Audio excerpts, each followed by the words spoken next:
the sun comes up on America, across open fields, small towns, and city streets, a new day begins. And here, we rise with it. This is where hard work meets headlines, where truth matters, and America wakes up informed. An interesting week. They all are. This is your country. This is your morning. This is Daybreak with Steve and Ivy Gruber. America, let's do it together. Love you, Ivy. Love you too. And it starts right now. All right, welcome to it as we dive into it here. Thank you for joining us. Another action-packed day on tap. Fighting for you from the Foxwell Freedom, the relentless pursuit of truth. It's what we do. All right, here are three big things you need to know on this Friday. Number one, the flesh-eating screwworm is on the move in the United States, and you thought ticks were something to be concerned about. They're nothing compared to flesh-eating worms. By the way, are you enjoying your breakfast? Number two, John Bolton, the infamous Trump basher and backstabber, facing 5 years in prison, a $2.25 million fine after he admitted, in fact, that he kept classified documents, emailed over 1,000 of them all over the place. Oh, yeah, nice guy. And number three, the House, for the first time Wednesday, approved a war powers resolution that would halt the U.S. military action against Iran, defying President Donald Trump as a handful of Republicans joined with Democrats to end the 3-month-long conflict that has reordered politics at home and abroad. But it's all performative. It's not law. It's symbolic. And because we're in a ceasefire, some would argue he still has another 60 days. So let's talk about it today. It's Free Speech, Free for All Friday, powered by Patriot Mobile and the Common Sense Hotline. 877-310-9966. 877-310-9966. And I want to start with John Bolton, all right? I do.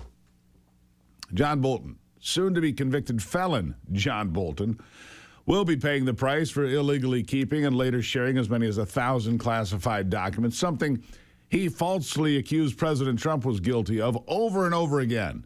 He went everywhere, every cable show you could imagine. MS Now, Chicken Noodle News, anywhere. And now we know he was the actual criminal. I want to share a clip from 2024 when he was doing this Trash Donald Trump tour. Listen. And so I think a lot of these documents he may have just thought were cool. A lot of them he thought might be souvenirs. A lot of them he thought might be useful to him later. I can't answer the question until I see the document. But, well, there are a lot of theories that he could use it as information against his enemies, that he could give it to people in exchange for favors. We don't know. And frankly, I don't think speculating about the reasons is all that helpful. The simple fact he had the documents, for any reason or no reason, should subject him to prosecution. How do you think this ends for the former president? Well, I think if I were an innocent person, if I were Donald Trump and I were innocent, I'd be saying, I want this insult to my integrity, I use these words loosely, removed as soon as possible. I'm prepared to waive a lot of frivolous procedural motions. I want to go to trial in the next 60 days. I don't want to drag this out. I'm innocent. I can prove it. Let's go. Does anybody think Donald Trump's really going to do that? I hope the Justice Department really does try for a speedy trial, because, frankly, the sooner it goes to a jury and we find out their answer, whatever that answer is going to be, the better for the country. Well, there you go, John Bolton, 2.25. This is a plea deal. So he admitted he had all these documents. He admitted he transmitted them all over the place, about 1,000 of them, emailing them from his home and other places, sharing them with people, talking about some of our allies and planned military action and a whole bunch of other stuff. It just goes to show you those who protest too much, often the guilty ones. All right, 877-310-9966 is the Patriot Mobile Common Sense Hotline, 877-310-9966. We start with JT today in Colorado. JT, good morning. Good morning, Steve. How you doing this morning? I'm good. What's on your mind? Well, for John Bolton and all the rest of the politicians, Donald Trump had a real good idea the other day he was joking about. He was joking about the UFC fight ring in the back of the White House, that he wanted to keep it there. Yeah. He ought to do that. Yeah. And then tweak it just a little bit by making it mandatory for the UFC fighters to fight for America, make America great again. And then every time one of these politicians start running their mouths like Hakeem Jeffries, Mondani, Omar, all of them, what he ought to do is take all of them, have them rounded up by the FBI, thrown into the ring, and tell them, now you're going to be today's pay-per-view entertainment for America, and you're going to be fighting for your citizenship and not getting deported out of America. If you lose the fight, they not only deport you, they take your citizenship away, and they take everything you've stole from the country to pay off the national debt, and then use the pay-per-view to pay on the debt. Well done, JT. Nice dissertation. John Bolton, The Ring of Death, tonight, pay-per-view only, 1995. Get your cable provider, blah, blah, blah. You know, look, wouldn't that be kind of, I mean, I like it. It's fun. Obviously, that wouldn't happen, but it's good fun. These America-hating people that continue to pontificate, these windbags that sit up there, it doesn't matter what Trump does. They hate Trump so much they'll say anything, they'll do anything. And John Bolton now, soon to be convicted felon, and listen, they're trying to keep him out of prison for this one. $2.25 million in fines, up to 5 years in prison, but maybe a deal for no prison time. But it's ultimately up to the judge. I hope we have a judge here who at least shows him 6 months inside the pen or a year, something. You don't get to buy your way out of it after all that he did. Just a thought. Thank you, JT. Way to start things off. Well done. Let's go to Frank in North Carolina. Frank, good morning. Good morning, Steve. How are you? I'm lovely. You? Steve, as we know, interest rates go up. It hurts a lot of things on any kind of loan that you would want to buy. Correct. But you refuse to talk about the other side. Interest rates help me and millions of us when they go up. It gives me more spending money to go out to a restaurant or to purchase things that I want to purchase. So interest rates going up is a really, really good thing on the other side of the coin. So please talk about that. I'll have to take that under advisement. Interest rates going up certainly don't help people get used cars or mortgages or HELOC loans or anything else for that matter. But you know what, Frank? I got a guy that knows something about the economy, a little bit about numbers coming up in just a moment. I know because I recognize his name on the list here. It's 877-310-9966. Americans make choices that shape our country's future every day, right down to which cell phone provider we support. That's why we support Patriot Mobile.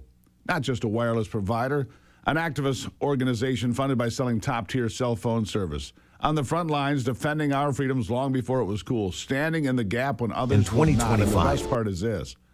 They deliver prioritized premium service on all three major U.S. networks, giving you the same or even better coverage backed by 100% U.S.-based customer support. Get unlimited data plans, mobile hotspots, which work great, by the way, international roaming, and so much more. And when you switch, you'll help a growing movement of Christian conservatives like yourselves. All right? You can switch in minutes. It's easy. Go to patriotmobile.com/Gruber or call 972-PATRIOT today. You'll get a free month of service. patriotmobile.com, promo code Gruber. Free month of service today. And I'll be joining them this weekend at the NASCAR race in Michigan. Good fun. More calls after this.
All right. Let's get back to it now. The phone lines are open. Jack from Toledo, at least once he was. Jack, welcome to the program.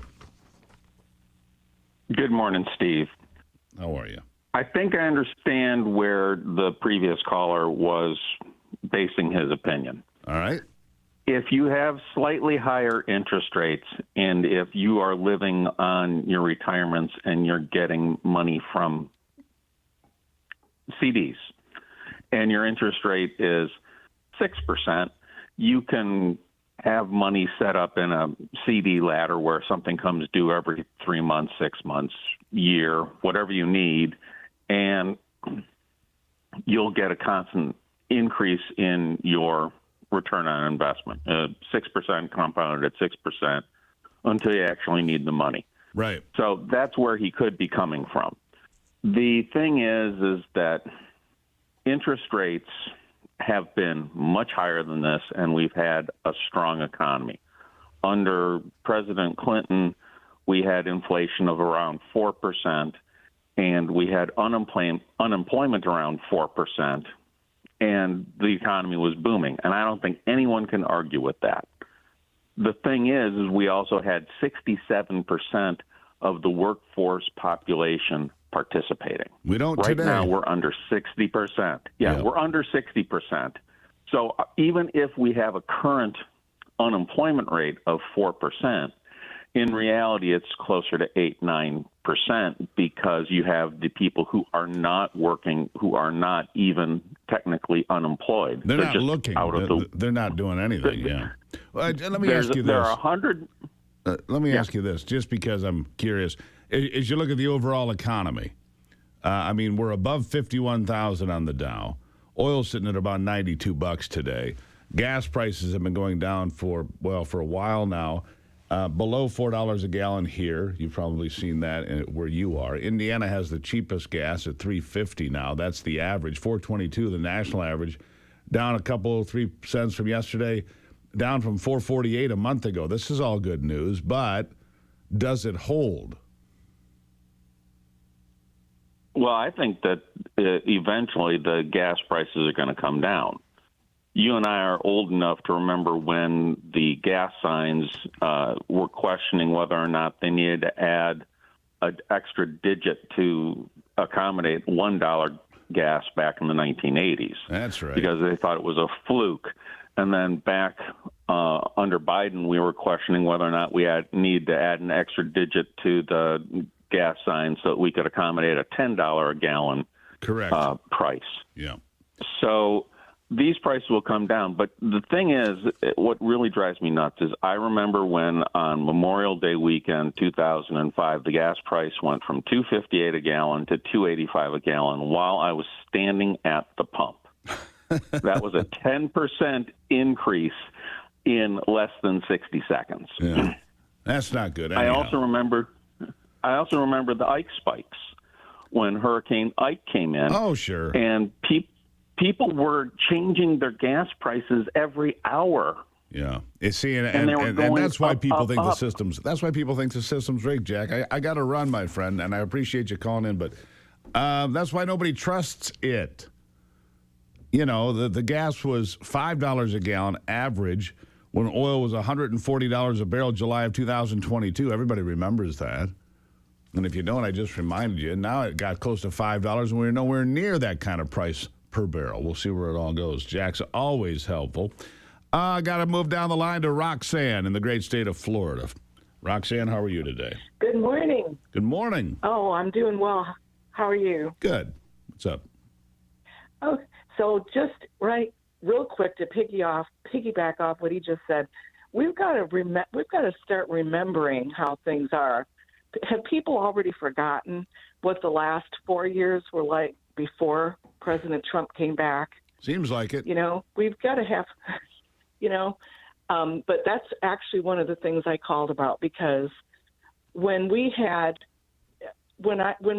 Trump was his first election campaign, yeah, all I ever heard was mainstream media talking about the polls. Hillary's going to win. Hillary's ahead, blah, blah, blah. My brother was telling me, no way, President Trump is going to win, and I thought he was nuts. I voted for him even though I didn't think he had a chance. Well, they did the same thing for Kamala Harris,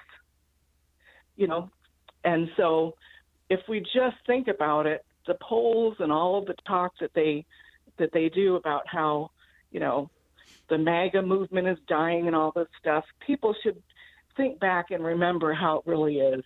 Yeah, that's what we need to do. And look, came and they were. The fact of the matter is we got to make sure you turn out voters. That's really what it comes down to. You got to turn out voters, Roxanne. And notoriously in the midterms, Republicans are not very good about getting there. 40% of Christians don't vote. 40% of gun owners don't vote. Get off the couch. We have a country to save. We're not going to do it with you sitting there twiddling your thumbs. Oh, it's not going to matter anyway. My vote. Your vote does matter. Anyhow, Roxanne, good stuff. I got time for one more before the break. Frank from Rochester, New York. How are you? Yes, sir. Good morning. Good morning.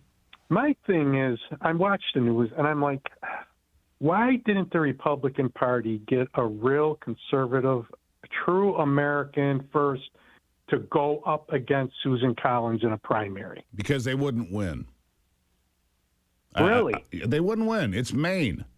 Look, sometimes you have to take what's available, and I know that's not pleasing. It's not. Murkowski could easily be booted in Alaska. Mitch McConnell's going to be gone from Kentucky. Tom Tillis will be gone from North Carolina. But in Maine, it's a left-of-center state. It's a state where the Democrats should have 2 senators, by all rights. But Susan Collins is what you get. Sometimes you have to settle for what you get, and that's better than the alternative of Graham Plattner or anybody else for that matter up there. I do understand that, but this summer I was going, you know what? This could be the year that they prime. Well, again, I don't know. Yeah, Maine politics, they're never going to give you an America First candidate up there. They're just not, Frank. Sometimes you have to settle for it. You don't have to like it. I don't like it, but that's what you get. Thank you for calling. Greatly appreciated. The phone lines remain open on this Free Speech, Free for All Friday. Back after this.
All right, this part of the program brought to you by PureClean's Veterans Initiative, PuroVet. Because life after service deserves opportunity, ownership, and purpose. You can find out more at 855-PuroVet or purovet.com, purovet.com. Right back to the phone lines. Joseph is in Texas. Joseph, how are you today? Good morning, Steve. How are you? I'm lovely. What's up? Well, remember you were talking about the God button for the trucks and stuff and the cars and all that? Well, what about – I think that that's really dangerous because of the fact of the matter that if, God forbid, you're out in the – if I bought land out here in Texas and I had hurt myself with a chainsaw, now my eyes are big and I'm panicked and frantic, and AI, sees that as being intoxicated. Now I'm pretty much bleeding to death, That's right. And, there's pretty much – like even if attacker is attacking a woman and she's panicking, trying to get in the car to try to start it, she's just going to be killed. So this is basically the kind of lawsuits they're going to end up facing. And not only that, they're doing that with computers now. I don't know if you're aware of this, and cell phones. Not just your cell phone bill, but they're going to even get you with a subscription for their which brings me to this. They're pretty much going to use what they call a shim. Yeah, what they're going to use. So why are we okay with constant surveillance, flock cameras, which you see on these mobile, trailers with poles and so forth? inside your car. Let's be honest. They're inside your house, Joseph. I mean, whether it's your television, your computer, your phone, constant surveillance. I'm not okay with this. And the AI centers, to me, are nothing more than a place to bring all of your information together, have the data points on you, Joseph, in Texas, and me, Steve, in Michigan, and everybody else. What else could they possibly be used for? Where's our privacy, a Fourth Amendment? There isn't any. Out the door, right? That's right. What about unlawful search really, and seizure? It's unbelievable. I mean, if I wanted to use Linux at distrowatch.com, and they would pretty much not allow it to be installed on the new operating systems they're going to have, because only Bill Gates is the one that's got the keys to all the BIOS, which are called shims, where you can't install any operating system without it. But yet, Mac OS signed up with it, and so did Linux, Red Hat Linux. Yeah. It's crazy. I got to leave it there. The surveillance state, I am over it. I'm not that interesting. When I'm walking around my yard, you don't need to be watching me. In my car, you don't need to be watching me. Get out of here. I'll be right back.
Let's keep it rolling here on a Free Speech, Free for All Friday, powered by the Patriot Mobile Common Sense Hotline, 877-310-9966. Always enjoy doing this to get the pulse from the entire country.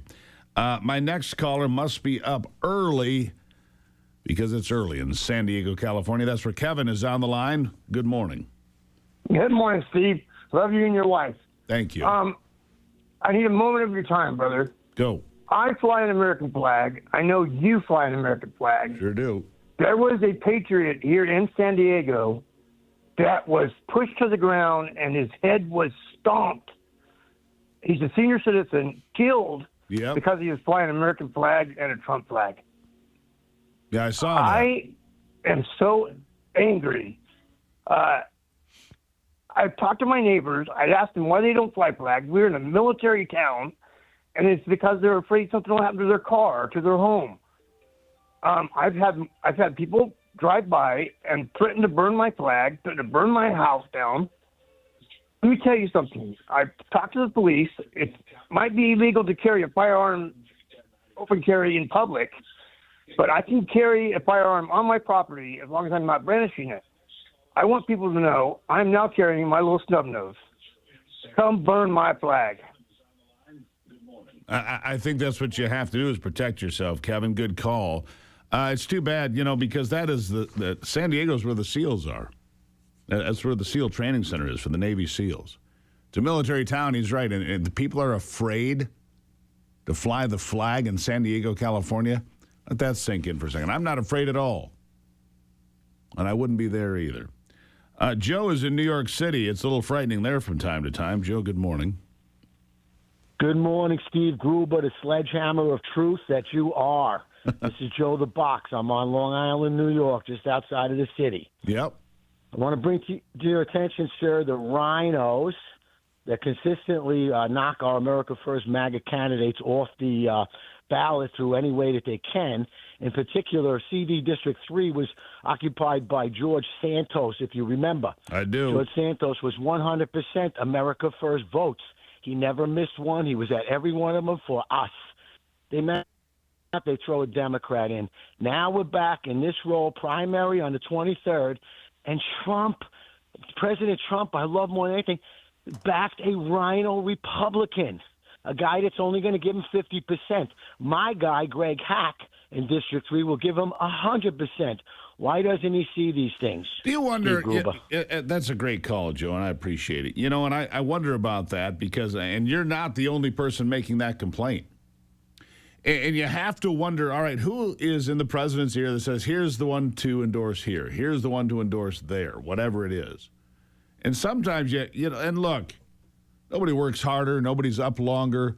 I don't know how the man survives on 5 hours of sleep or less and Big Macs and Diet Cokes, and it's remarkable. But you wonder who's giving him the advice on who to endorse. We all sit there and scratch our heads sometimes and say, what is going on? And so, trust me, Joe, you're not the only one concerned. It's happening from time to time all over the country. Now, he gets some pretty good endorsements, and then there's some that are like, wow, why that guy or that woman? Dawn is in Virginia today. Dawn, welcome to the program.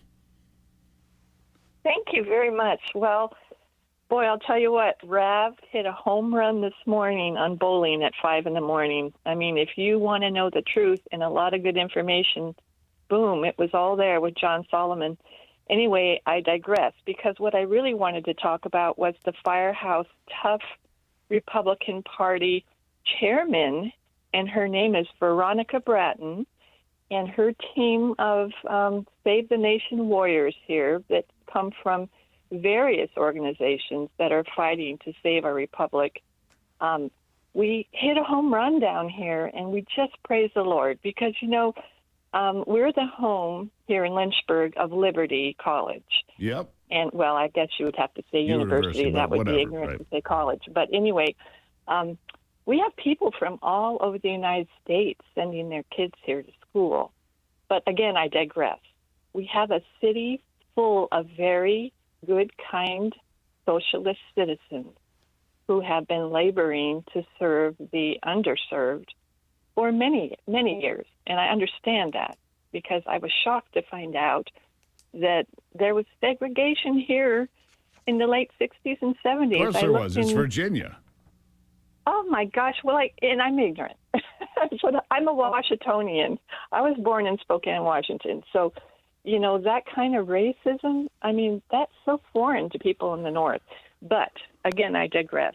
We have a fabulous representative here of the Republican Party. chairman, her name is Veronica Bratton, and a team of lawyers who have worked so hard to have a firehouse election and to make all of the rhinos, Republican people who are so good and kind and benevolent, to be partners with socialism. Yeah, that's terrible. We've made them toe the mark. Well, good. And praise the Lord, we weeded out a couple of people that were siding with the Democratic Party. And the thing is that we want every citizen represented. We want we do, and I got to jump, Dawn. But here's the thing: what we don't want is every citizen represented by a Mamdani or that mayor out in Seattle, or any other one of these crazy people that don't know anything about socialism or American history or world history, for that matter. Socialism, Marx and Engels, and everything that came after them have represented the deaths of 200 million people in the world just in the 20th century. And if they're allowed to run wild, that number will be bigger in this century. Guard your backs and watch your six. Let's go to Ross in the state of Texas. Ross, how are you today? Good morning, Steve and Ivan. God bless you. Thank you. Hey, the major problem that I'm seeing right now is this belief in evolution. Evolution has been proven to be wrong from the jump, all the way from the start of the universe on through. And when you have a mind rot that tells you only live for this little time, not for eternity, you set yourself up to benefit now instead of for the all. And I'd like to hear your thoughts on that. Well, I appreciate the call. Look, consciousness. Yeah, you want to hear my thoughts on this? Consciousness transcends your human body, which means your human body is here for a period of time, yes. But consciousness is, in my way of thinking, eternal. So therefore, it's incredibly important what you do here on Earth. But I think that consciousness transcends this human form. Yes, I'm a Christian. I believe in God. I believe in eternity. It's who we are. It's who I am. I didn't always feel that way, but I do now. I mean, I did, but like a lot of people, I was a squishy Christian. I'm not that anymore. Let me tell you something else I believe in. I believe in great sleep from GhostBed. Easy transition there. Look, the GhostBed is an American-made bed sleeping system that's absolutely spectacular. You get 101 nights for free to check it out. I mean, not for free, but to check it out. If you don't like it, you can send it back. They'll refund you. 101 nights to check it out. GhostBed.com, the place to go. We've been using it for about 4 months now. I slept great again last night. You will as well. Send me an email at stevegruber.com. Tell me about it if you get it, because I'm always interested in people that we partner with if you're happy as the consumer. GhostBed.com, promo code Gruber. More calls and more action after this.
All right, let's continue on with the phone calls on a Free Speech, Free for All Friday. I really appreciate you stopping in. Like I said, you can always send me an email.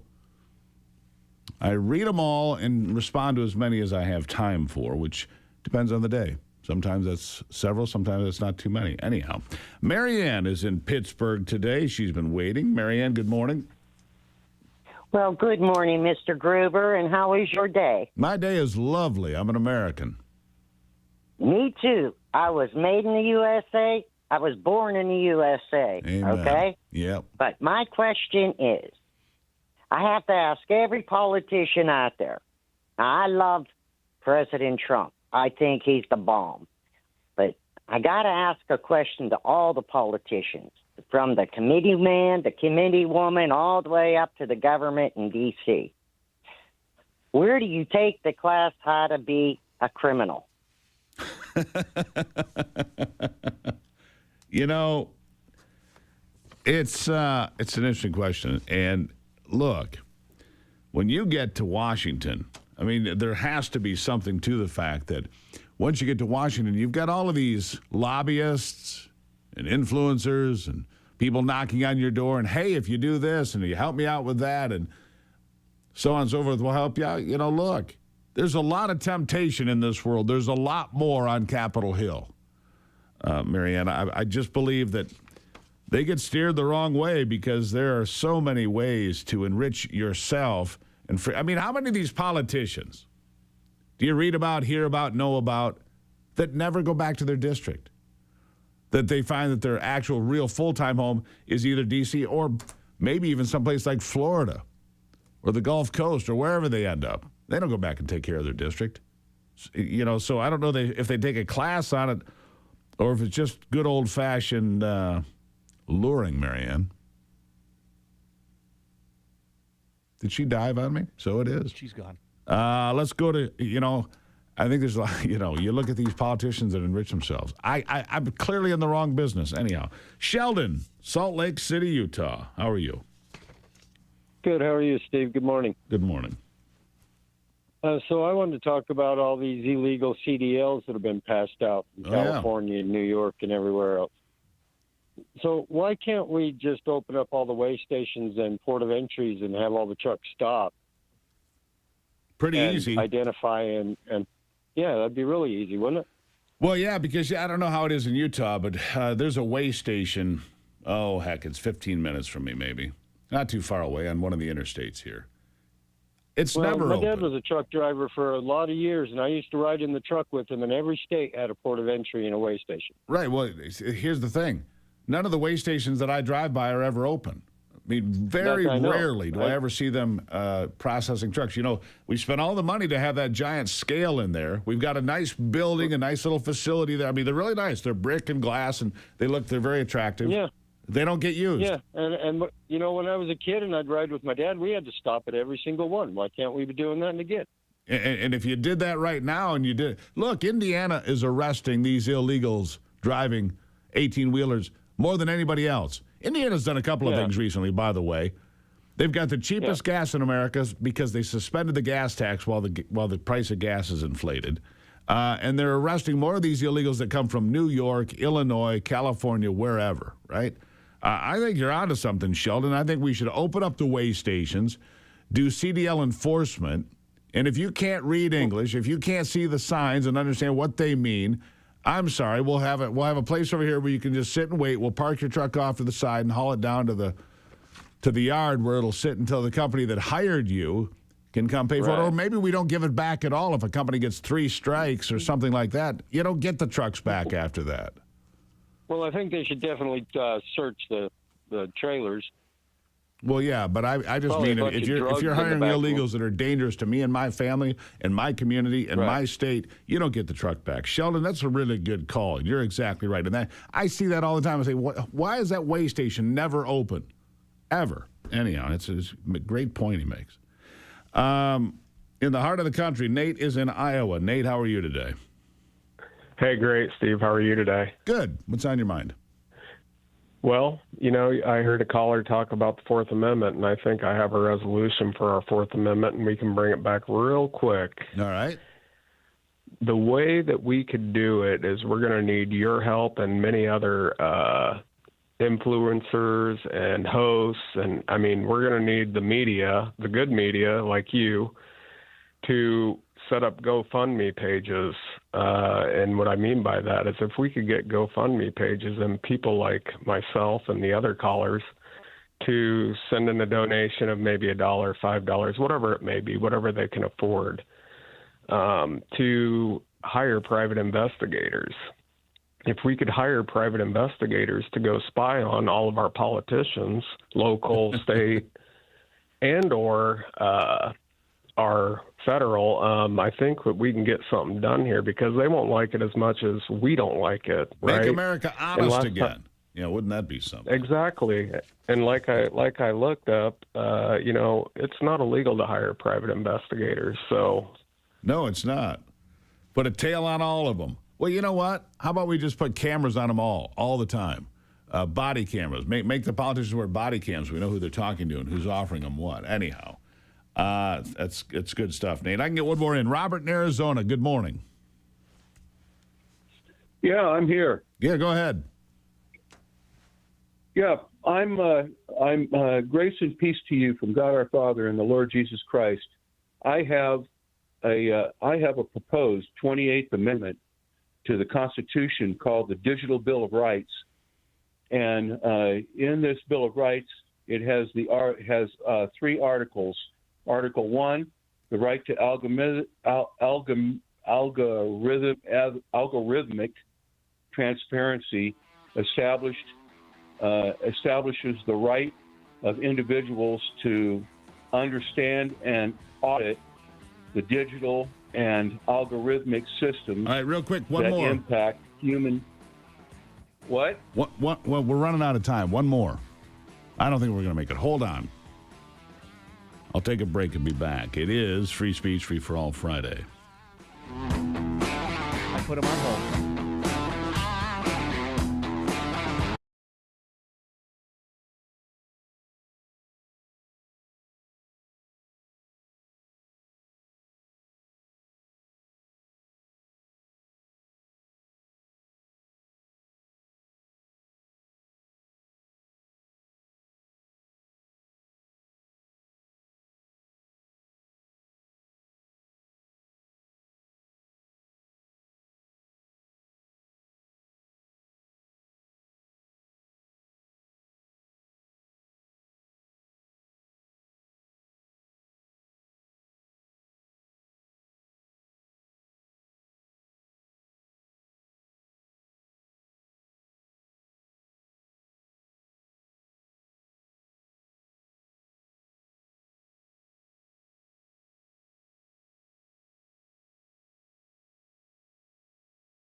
lot of people worried about surveillance and their own privacy. Robert, you got 30 seconds. Finish your next 2 points. Okay. I have to tell you, I've sent the digital Bill of Rights to the President of the United States. I sent a copy to Rav, Steve Bannon, addressing it to Steve Bannon. And if you're interested, it's a digital Bill of Rights for the digital age, for AI. And I believe it will solve the problem of people talking about AI. Not only that, but I think that Congress ought to see it too. The president's getting a copy. I've sent it to him. Well, I appreciate it, Robert. Thank you for the call. I got to move on. Is Aaron in Idaho ready? Aaron, how are you? Yeah, sure. I'm here. Go ahead. Welcome to it. So I had a thought this morning. They were talking about some of Trump's questionable picks and endorsements for candidates and stuff like that. What I'm thinking is that Trump is pulling people into the spotlight that he needs to get. He needs the people to help vote out of office. You know, back in 2020 when we were having the problem with the pandemic and everything else, he pulled Anthony Fauci to the front of the stage and showed a great big spotlight on him. And now look what we know about Anthony Fauci. I think that some of the questionable candidates that's questionable to us, I think Trump is actually bringing into the spotlight, bringing his problems out because he needs we the people to go in and vote these people out and put in people that we can work with, that he can work with as well. So I think that's part of the questionable stuff that he's been doing, the questionable candidates he's been endorsing, trying to get our help as far as the people go, and that's the way we can help is to vote. We have to vote, and again, great call. Thank you, Aaron. Hope life is good in Idaho. Hope the fly fishing is good. I'm a little jealous because I'd be out there fly fishing today on a June day. You cannot sit on the couch. If you're a Christian, well, I don't think Donald Trump's this or that. That's great. Do you like socialists? They don't believe in God. And if you do, they do things like shoot you. There is that. Other regimes do the same thing. Totalitarian regimes shoot you. So if you're a Christian or claim to be, you need to vote. If you're a gun owner, you need to vote. I don't want excuses. I want results. Are you with me? Free Speech, Free for All Friday. We'll continue with a lot more of your phone calls in just a moment.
America's awake, and we're just getting started.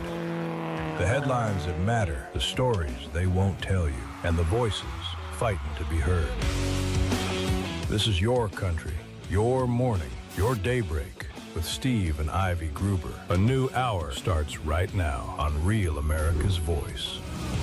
All right, welcome to it, and happy to have you on board as we pursue free speech, free for all Friday. That's right, fighting for you for the Foxhole Freedom. Three big things this hour. Number one, in Virginia, with all their new draconian gun laws, residents there stocking up on AR-15s and handguns and a host of other things and ammunition. That law will be struck down by the Supreme Court at some point, but until then, Johnny gets your gun. And number two, John Fetterman says he will wear a suit every day if fellow Democrat Graham Plattner will actually tell the truth about the mystery woman he was sexting with after he got married. And number three, the eternal question. The eternal question that people are asking every day, how's Anthony today? I think that's what they want to know. How's Anthony? Is he doing all right in there? Is he feeling okay? Yeah, I'm all right, I guess. Free speech. Free for all Friday. Powered by the Patriot Mobile Common Sense Hotline. 877-310-9966. 877-310-9966. I just want to jump right into it. Ivy is not here today. Sorry to say, she's not. She's doing some stuff for the last day of school. So she is excused from class today. Sorry about the disappointment. Let's go to Rebecca in Texas. Rebecca, how are you today? I'm doing great, Steve. It's weird talking to you because I see you every morning, you and Ivy. This is a praise report, and I enjoy starting the day with you and the other people that have been there before you at this time of the day, morning, and then I end up with Studio B6. And if I would not work, I would probably watch y'all all day long. I used to be a real fanatic about Fox News until they went south, and then I couldn't stomach them anymore. I'm 84 years old, and I still work 5 days a week, 8 hours a day. Well, I appreciate that. You're a hardworking American. We need more people like you. We do. Hey, listen, and you can accomplish anything you want. I'm as brown as a tree. And when I hear people telling me that we're a racist country, and it just sickens me because you have every chance to be whatever you want to be. My father was in the service back in the 30s and 40s, and he taught us to love our country, love God first. Our country always taught us to have respect for the elderly people.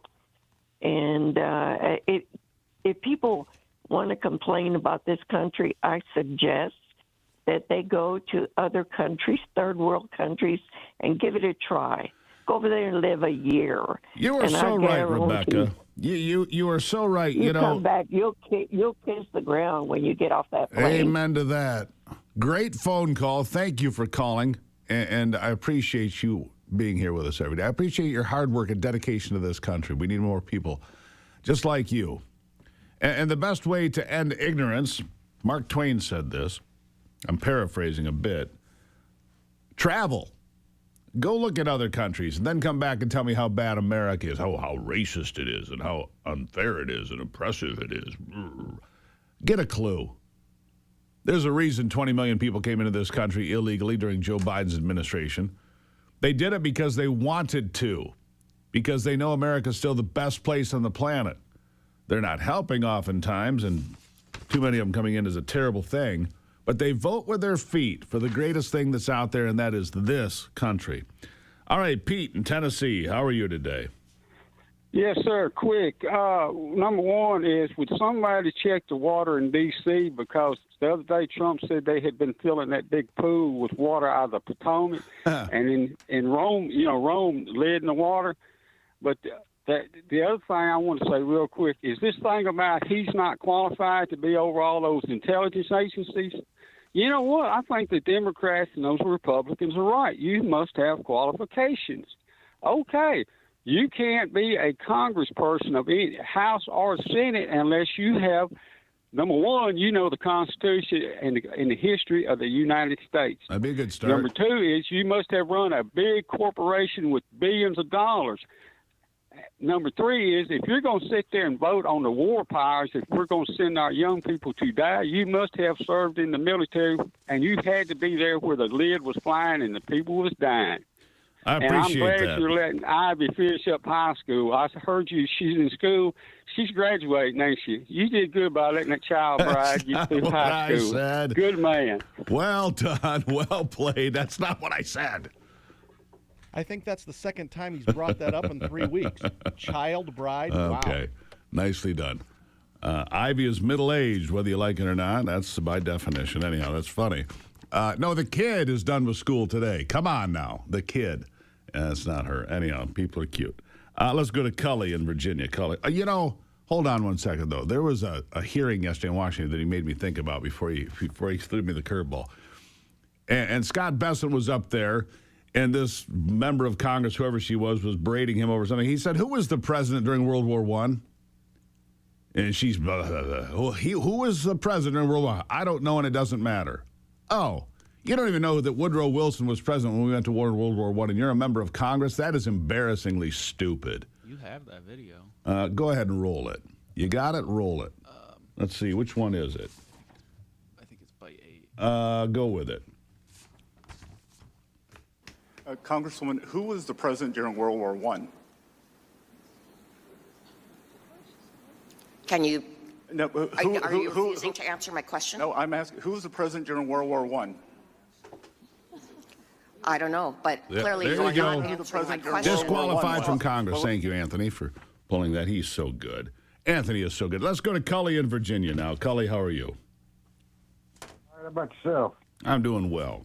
It's on your mind. I'd like to comment about Social Security and how government always say that they have to fund it. Right now, they owe Social Security $2.3 trillion. That's right. And supposedly we have vouchers. I want to know, what can you do with those vouchers besides wipe your butt with it? IOU. Yeah, IOU. There's at 1/3%, the interest in 1 month is $750 million.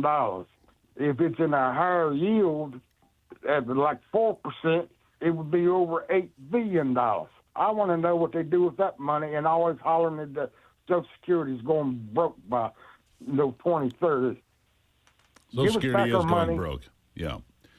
There's no question, Cully, Social Security is unsustainable. I'm not sure about your numbers, but I do know this. When they tell you the national debt is $40 trillion, it's actually 4 times that. It's at least $160 billion because of unfunded liabilities like the one you pointed out. And that's a real problem for our kids and grandkids and for this country. Look, our debt, is, no question, is going to crush us. Just a matter of time. You have to pay the bill at some point. They say, well, we'll never pay off our debt. Well, how do you function like that? Permanent debt? They think that that's okay. And look, the Republicans are just as guilty. I don't see the debts or deficits coming down right now. Do you? They're just as guilty. We'll take a break on a Free Speech, Free for All Friday. This is Daybreak.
right, welcome back to Daybreak. Glad to have you here on a Free Speech Free for All. I'm going to get back to your calls here in a moment, but first I got to do what I do every day, and that's check in on where the oil prices are. $93 a barrel, almost on the nose right now for West Texas Intermediate. Gas prices down again today, 3-4 cents from yesterday, down more than a quarter in a week. But the question is, can this last? There are all these stories out there that our reserves are down globally by 1 billion barrels as all these countries are scrambling to keep their oil supplies moving, but it's really drawing it down. Where does that go? RT Trevino, my oil and gas man from Texas, is here. RT, nice to see you again today. Oh, good morning, Steve. Great to have me back on this morning. How are y'all? I'm good. And look, oil got down to about $87 last week. It's kind of bouncing around between that high 80s, low 90s number right now. It's nowhere near where it was when Joe Biden was president at $140 a barrel, July of 22. But what are the reserves like? Because I keep reading these stories, doom and gloom stories, that we're suddenly going to be, out of oil and gas prices are going to be $10 and all this stuff that I read. All right, that seems a little bit much to me, but that's why I bring in an expert like you to tell me what's real and what's not, sir. What is it? Yes, that's a great question. And right now, that is as much doom and gloom as the 1970s peak oil facts were at that time.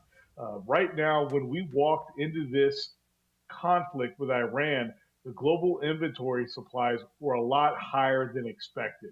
And part of that reason is because the IEA, the International Energy Agency, for years, as you mentioned, under the Biden administration, really was cooking up the books on how much oil we had in the world to really kind of work with the rest of the anti-oil, believe it or not, as they continue to push for green energy, not only across Europe, but across the world. What we continue to see right now is the backbone of America being the reason why prices are staying where they are at about $92. And we expect that throughout the summer, a lot of experts, especially our experts here at Pecos, to probably stay somewhere between that $92 to $98 throughout the rest of the summer, barring any other global catastrophes or any major new conflicts within the country of Iran. So gas prices in most places now are well below $4 a gallon. Here in Michigan, it's dropped well below $4 a gallon. Indiana, the smartest, they suspended their gas tax. The governor there doing the right thing for his people in Indiana. Gas there is, on average, below $3.50 a gallon now. So in some places, you might even be able to find it below $3 on a good day. So if oil stays at that price, where is gas going to be? Because I see it continues to come down every day. Where do you think it is by the 4th of July or by Labor Day? That's a great question. And right now, I do expect prices to hang right where they're at during this 4th of July and possibly into Labor Day. However, there is still a little of uncertainty in the price of gasoline along with the price of oil. It's not as much considering the president has been talking about a peace deal with Iran now for 2 weeks. So I do expect prices to come down a little bit more, but it won't be as much as we're hoping that we would like. Even if this conflict ended today, that God stepped in and said, hey, this is done today, it would still take probably anywhere between 90 to 120 days to get back on track. However, as a industry, right now we are continuing what's called capital discipline. It is at $92 oil, and we are not just going out and drilling wells. Companies like Exxon and Pecos are really staying pat with the projects and developments that we had, not knowing how much more longer we really are going to be at this $100 oil. That being said, there could be a great opportunity down the road that if we continue to see this $100 oil, that we all could begin to drill even more and up production from 14 million barrels of oil a day, and then probably at some point come back down. But I don't see that happening anytime soon. All right, so we're in this spot now. But if the war does end, I mean, I've watched the markets, the oil markets. I've watched the Wall Street markets. Every time that we come closer to a peace deal, the market goes up, oil comes down. But you don't think it's going to go much lower than that high 80 range, and kind of somewhere between 88 and 98. That range is what you're seeing. At this time, that's correct. But see, what we're also looking at right now, and I wrote a great article on a Substack that I have called The Crude Truth about the physical price of oil versus the paper price of oil right now, Steve. And right now, the paper price is what you're talking about, where the markets are deciding what goes on and what the value of oil is. However, the physical price right now of oil tankers that are coming into ports like here in Texas and other places around the Gulf of America, that price is anywhere between $25 to $50 more a barrel.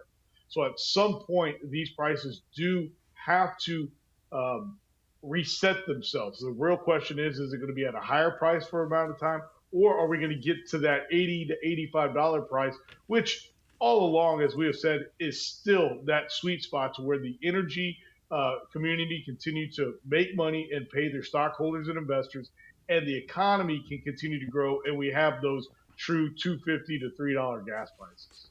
Well, we could use that here because, as you know, America runs on vast quantities of cheap energy is what drives our economy. The cheaper the energy, the bigger the economy seems to be the pattern I've seen my whole life. RT, always good to talk to you, my friend. Thank you for being honest. It could get a little bit better, but it's not going to get better for the foreseeable future. We're about as good as it's going to get. You're your best guess, sir. Thank you. Thank you, Steve, and everybody have a wonderful weekend. There you have it. All right, so we're about where we are. How does that make you feel at $3.50, $3.75? Or in California, $8? Good luck, California. We're all rooting for you. We love you. But good God, fix your problem, would you please? At any rate, we got more phone calls coming up straight ahead. I've got Cindy, Doug, Eugene, Andrew, and a whole host of others on tap, ready to go. All right, we'll be right back on Free Speech, Free for All Friday.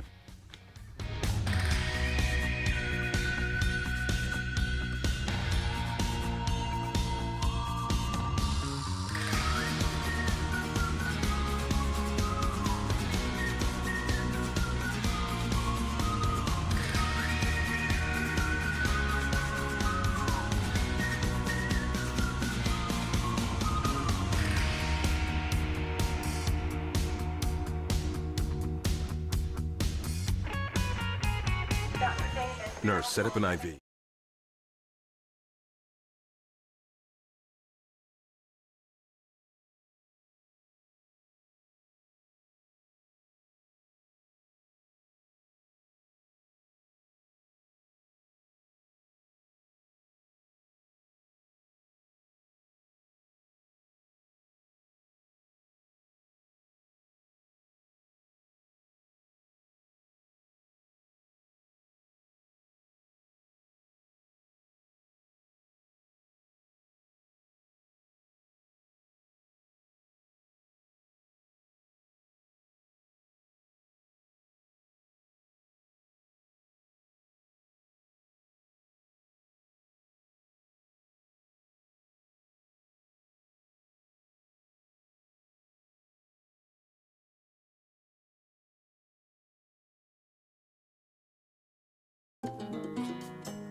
All right, let's just dive right back in with the phone calls. All right, we've got Cindy in Michigan to start things off this segment.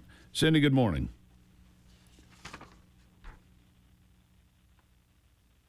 All right, Cindy, are you there? I guess not. Let's move on to Doug in North Carolina. Doug, how are you today? Good morning, Steve. How you doing? Doing well, sir. Thank you. I read a poem on your show 2 or 3 weeks ago. I've got another one if it's all right. You've got about 2 minutes, Doug. You were such a big hit last time. The last one was called Old Glory. Go ahead.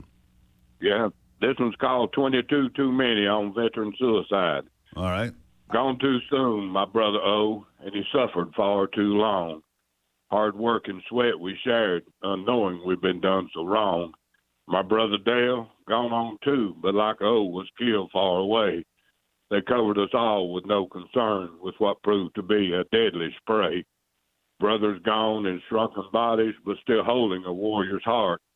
Welcomed by God as his own warriors who truly did their part. We await our reunion with brothers lost long ago, or maybe just yesterday, filled with pain of heart and limb, thinking maybe there is an easier way. We miss brothers who are still here, but absent due to the pain. What they did to us was wrong and all done for a little gain. Why we choose to leave at a staggering rate of 22 a day, knowing our pain and memories, maybe it is an easier way. Health and bodies failing, we gave it all we had to give. Burned by the torch of freedom, we'll carry the scars as long as we live. But living long may not be as easy as you think. When pain and horror-filled nights bring us often to the brink, when heart and mind and never-ending pain have the final say, for sure it's not the answer, just maybe an easier way. Many of us are crying out for help, and I know it's hard to tell. But believe me, where we live and sleep is only one step away from hell. Doug, Thanks, well sir. done. And I ask you, go to stevegruber.com, Doug. Email me both of those poems, if you would, please. I'd like to publish them on the website. So there you have. Doug, well done. Greatly appreciate you on a Free Speech, Free for All Friday from North Carolina. Patriotism, alive and well. It's daybreak.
All right, let's jump right back into it with my next guest, Congressman Tim Walberg from Michigan 5.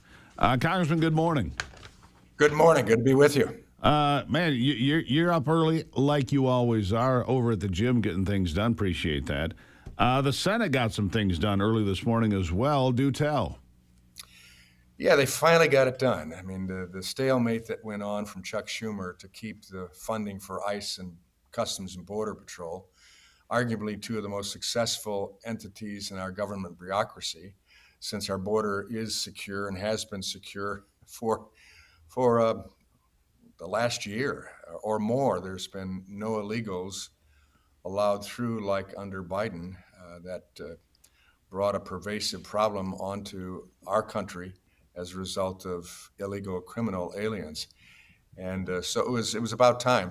House passed it. House passed it several times, Senate to the Senate, to fund our Customs and Border agents, our ICE, our TSA agents, all the Homeland Security operations that are there, including FEMA and the rest. But the Senate continued to push back because, frankly, they wanted to try to bloody President Trump's eye. Yeah.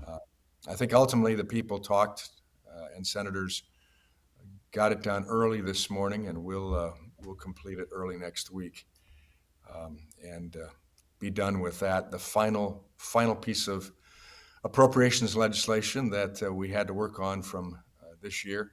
All other 11 bills have been passed weeks and weeks ago and signed into law, and it was about time this got done.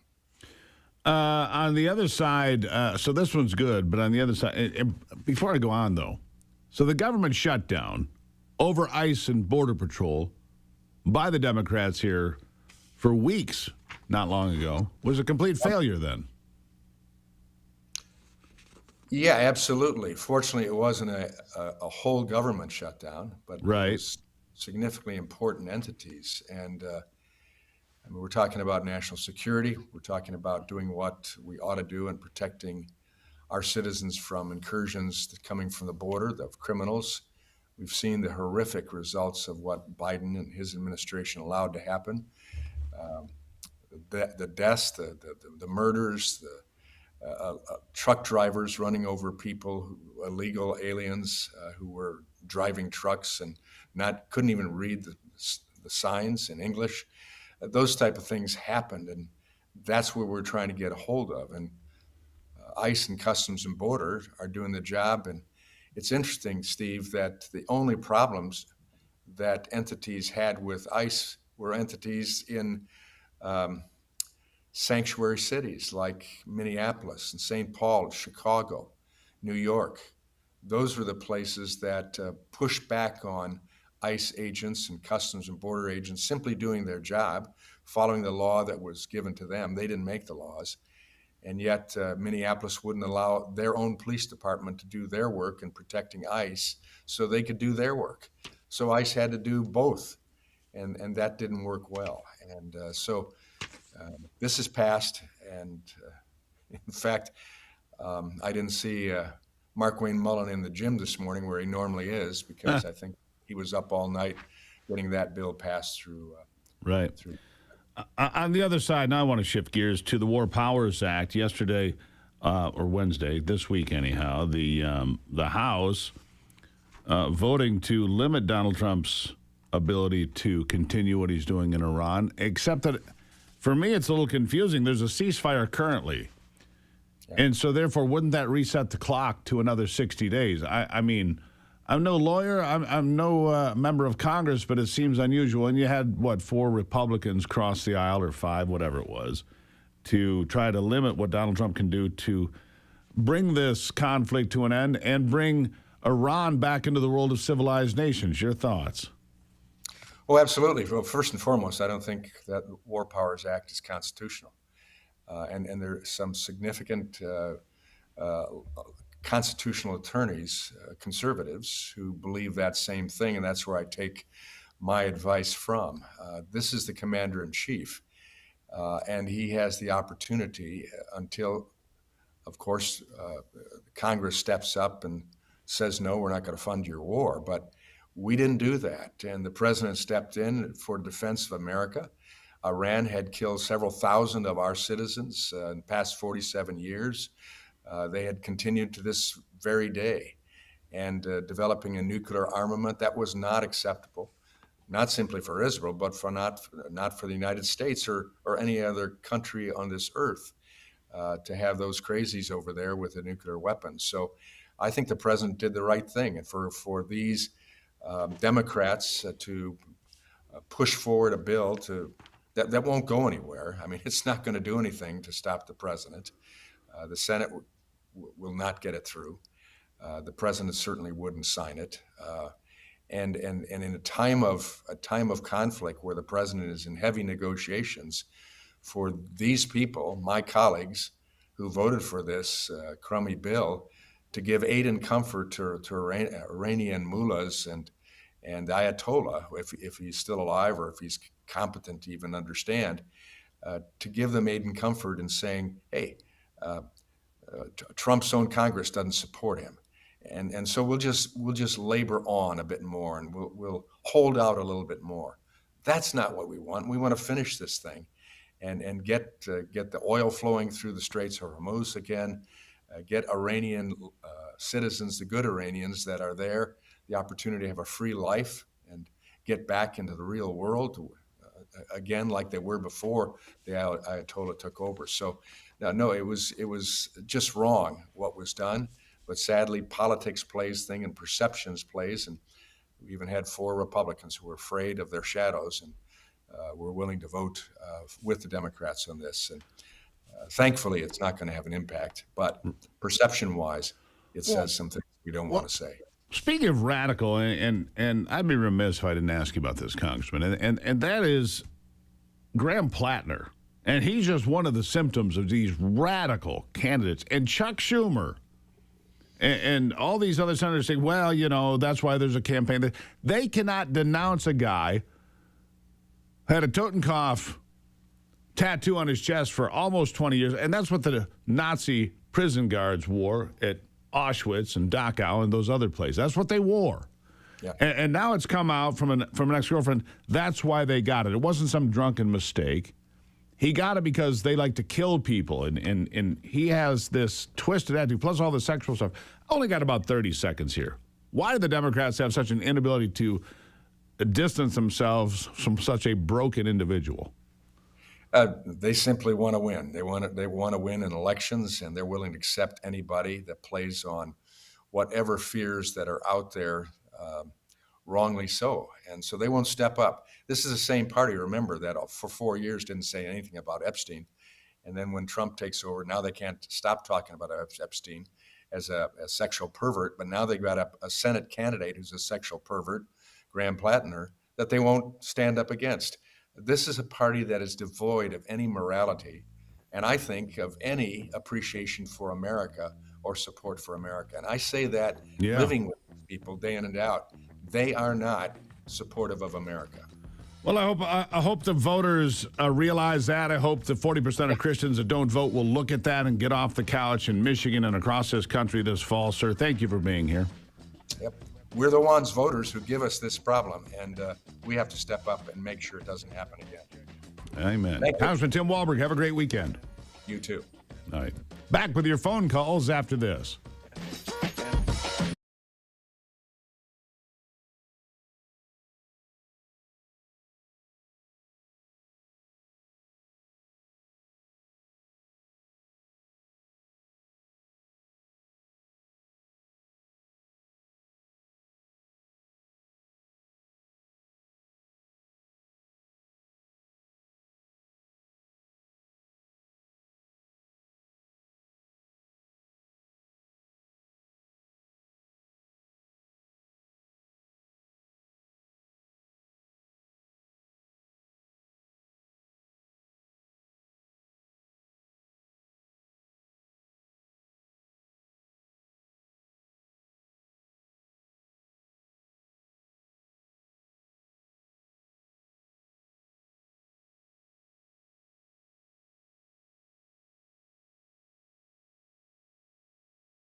All right, free speech, free for all Friday, powered by the Patriot Mobile Common Sense Hotline, 877-310-9966. We do it every week here out of reverence for Rush Limbaugh, the godfather of talk radio, who opened up his phone lines on Fridays. We do the same thing to hear from you, America. So let's get back to it. Cindy is in Michigan today. Cindy, how are you?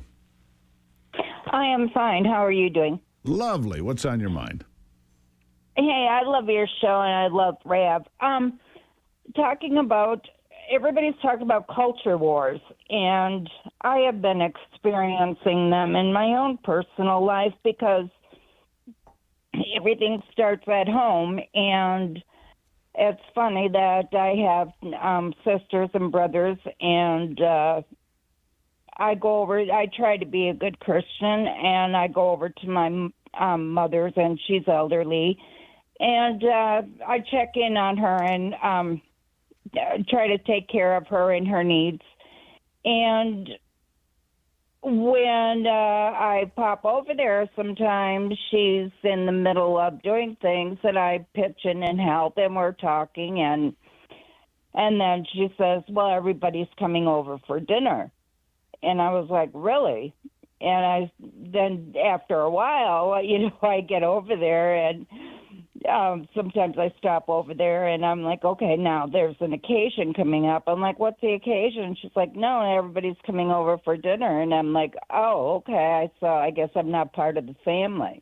Well, so you've been ostracized because you're a conservative and they're not? Is that what you're telling me? Oh, yes. Yeah, well, look, you got to stand tough, Cindy. It's a tough world out there. Family, you can't choose your own, but look, you don't have to... I'm sorry for that. That's terrible, actually. I'm sorry for that, but do not give up your beliefs because you stand for this country and you stand for something. Look, I believe in this country, and if it means that I don't get invited to family dinner, well, I can cook. But I appreciate the call. Let's go to Eugene in New York. Eugene, how are you? Hey, how you doing, sir? I'm doing well. Thank you very much. You guys got, you can contact President Trump and everything, We got a situation in all the hospitals, local hospitals, and they all have to be rebuilt. We got one hospital that's 100 years old that needs rebuilding, and then it's in Port Jervis.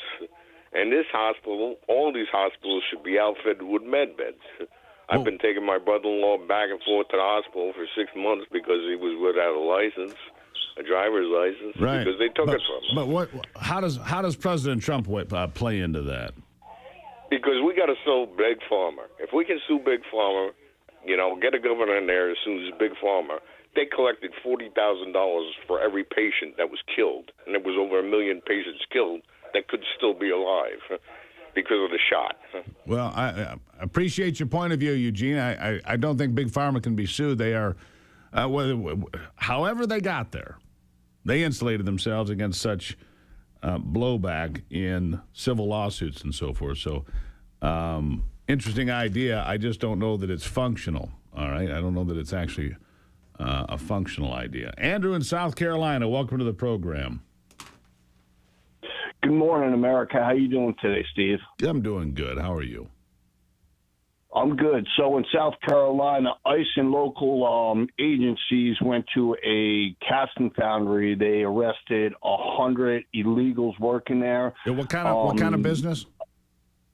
It was a foundry where they cast metal for maybe parts or something. What I'm understanding. Yep. And with the find and e-verification, since they weren't e-verified, let's find this company, and the people that own this company need to come in, and they have to do an apprenticeship on their own time and train Americans how to do this and remove these illegals and give back America our jobs. Yeah. Thank you, ICE. Thank you, local. Thank you, Andrew. Greatly appreciate the phone call. I'm telling you, and I say this on a regular basis, it's the Democrats who want voters. It's the U.S. Chamber of Commerce that wants cheap labor. So this is not a single black and white issue. The issue of illegals goes across a lot of different areas, and be aware of that. Let's go to Steve in Texas. Steve, how are you today? Our representatives have failed us for voter security. With that in mind, I know the president watches your show. So please, Mr. President, hear the words and prayers of we the people that a constitutional amendment need appear on the midterm ballots for voter security. We need voter ID. We need paper ballots. But in fairness, no Steve, mail-in ballots there's no federal way to do that. You can do it state by state, and I think that's a fine idea. The SAVE Act, if you will, could be broken down and put on the ballot in 50 different states. If you can get it on the ballot, and it's on the ballot, for example, in California, if you will, voter ID and such is on the ballot in California. It's going to pass. We can't depend on our politicians to do anything for us. Well, I agree with that. That's why the problem is with the Save America Act, and you've got 4 Republicans who came out again yesterday and said they won't support it. Makes no sense. It really doesn't make any sense. Voter ID is wildly popular. Only American citizens voting is wildly popular. And so that's where we find ourselves. But there's not much that the president can do about it. Let me get to Charlie in Tennessee before I hit the break. Charlie, how are you? I'm all right, Steve. I have a verse that says, Almighty God, in all history, there has been only one nation like America, founded by pilgrims seeking freedom to worship, established on a vast continent between 2 oceans, dedicated to the proposition that we are created equal and endowed by our Creator with certain unalienable rights, one nation under God. You have delivered us in war, prospered us in peace, and raised up generations willing to offer the last full measure of their devotion for the preservation of liberty at home and abroad. We have been a light for the world. From our shores has gone the greatest missionary force in history. But now, Lord, America has fallen into darkness, disobedience, and indifference. We have sinned, and we, your people, Lord, humble ourselves and pray and seek your face. We sure do. Turn from our wicked ways. I got to leave it there, Charlie. I'm out of time. You're doing well. Got to take a break and be right back.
All right, to everyone on the line, don't you worry. I'm going to get to all of your phone calls, so sit tight. We'll be there in just a moment. Mike, Gene, John, Brenda, all of you.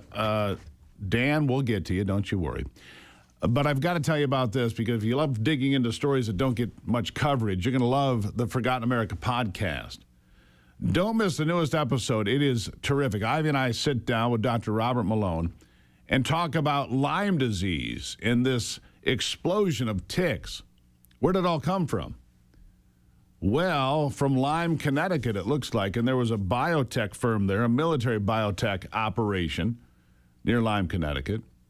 Military tick research, Plum Island, all the government records, all of this. This documented history.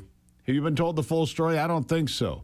Here's a preview of Dr. Robert Malone that will be available 9 o'clock Monday morning. Listen.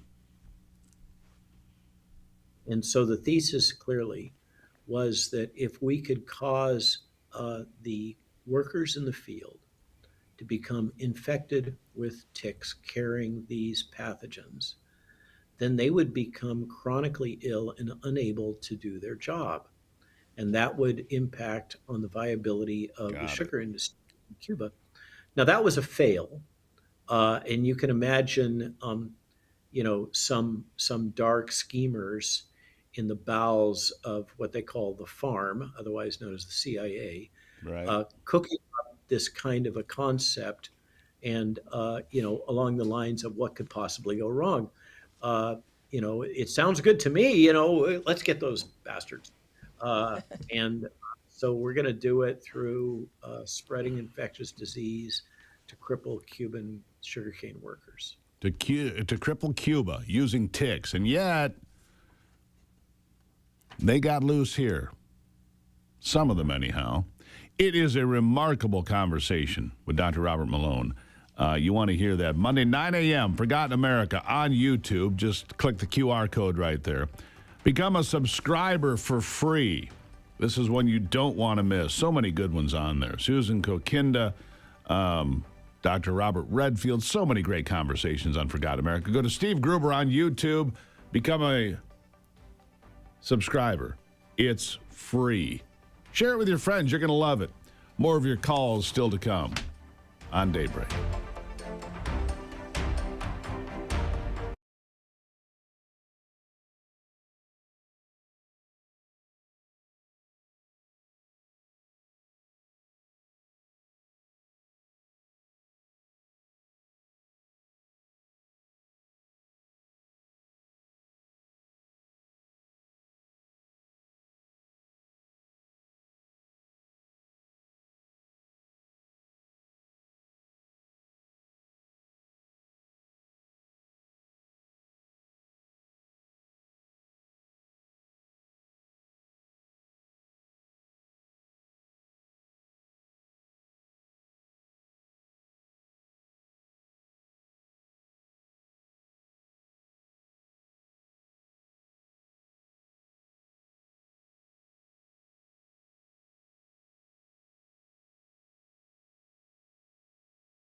America's awake, and we're just getting started.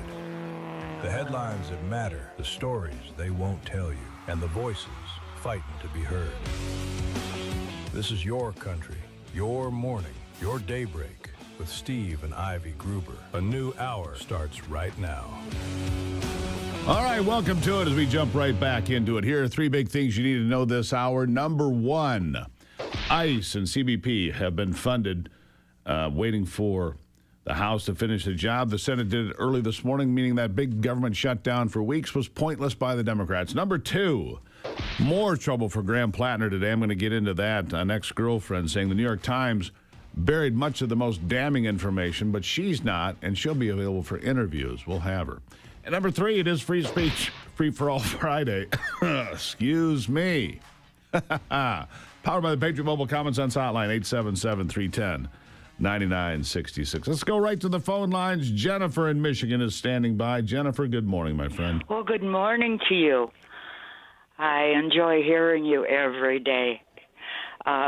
You know, Consumers Power is at it again. They want a $456 million increase, which will be the sixth one that they have received probably the go-ahead for.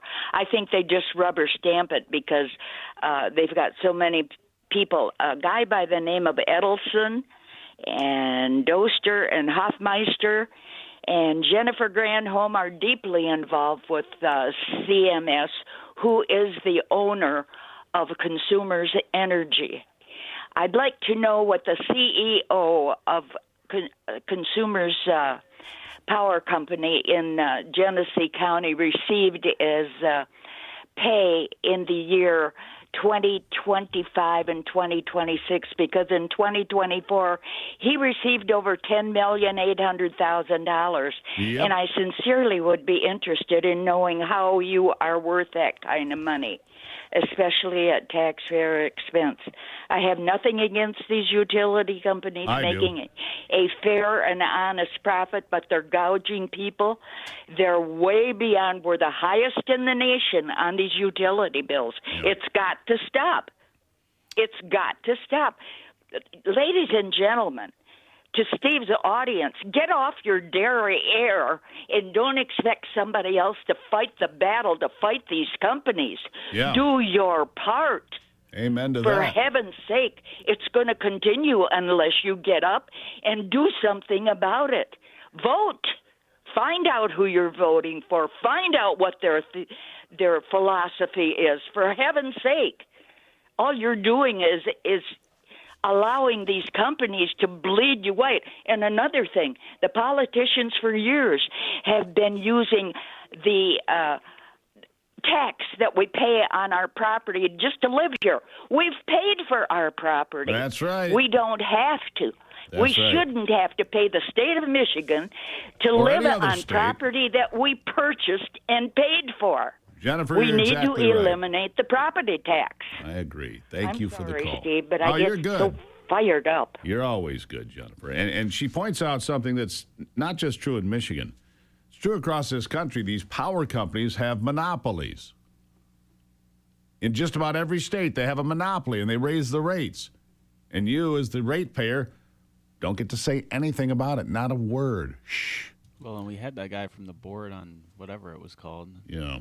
But it's still. Kind of who just had excuses as to why they approved those hundreds of millions of dollars. Yep.